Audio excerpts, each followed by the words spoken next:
दोस्तों बहुत समय पहले की बात है।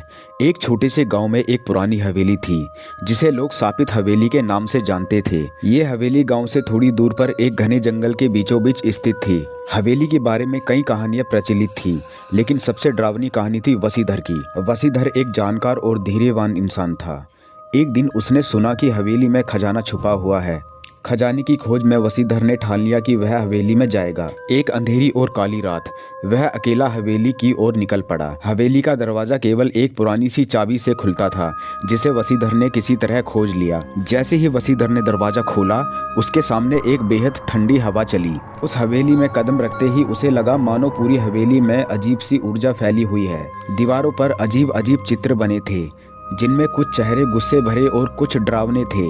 हवा में एक भयानक सन्नाटा छाया हुआ था। वसीधर ने बैग से टॉर्च निकाली और हवेली को धीरे धीरे टटोलने लगा। हवेली की सीढ़ियां नीचे की ओर जाती थी, जैसे किसी तहखाने में। तहखाने के दरवाजे पर उसने एक विचित्र निशान देखा, जिसे देखकर उसे घबराहट होने लगी। लेकिन उसने हिम्मत नहीं हारी और दरवाजा खोलकर तहखाने में गया। तहखाने में एक अजीब सी रोशनी फैली हुई थी और उसने देखा कि कमरे के बीचों बीच एक पुराना सा ताबूत रखा है। ताबूत के पास एक गरुड़ की मूर्ति खड़ी हुई है। लेकिन तभी कुछ भयानक आवाजें और चीखें सन्नाटे को भंग करती हुई चारों ओर से आने लगी। वसीधर के डर के मारे पैर जमीन पर ठिठक गए। उसने पाया कि ताबूत के अंदर एक पुरानी टूटी फूटी किताब और कुछ पुराने पत्र थे। उन पत्रों पर लिखी गई भाषा बहुत ही पुरानी और अजीब थी, जिसे समझना मुश्किल था।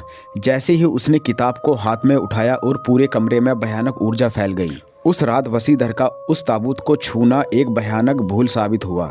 वह जो कुछ भी देख रहा था, वह असल में उस शापित हवेली के अंदर के भयानक अतीत का संकेत था। अब हवेली का श्राप वसीधर पर था और वह अभी भी उस जंगल से बाहर नहीं निकल पाया। आज भी अगर आप उस हवेली के पास से गुजरें तो आपको सुनाई देगी वसीधर की चीखें और उसकी दुख भरी पुकारें। हवेली अब भी खड़ी है, शापित और भयानक, अपने अगले शिकार का इंतजार करती हुई। दोस्तों, ऐसी ही स्टोरी को सुनने के लिए चैनल को सब्सक्राइब कर देना।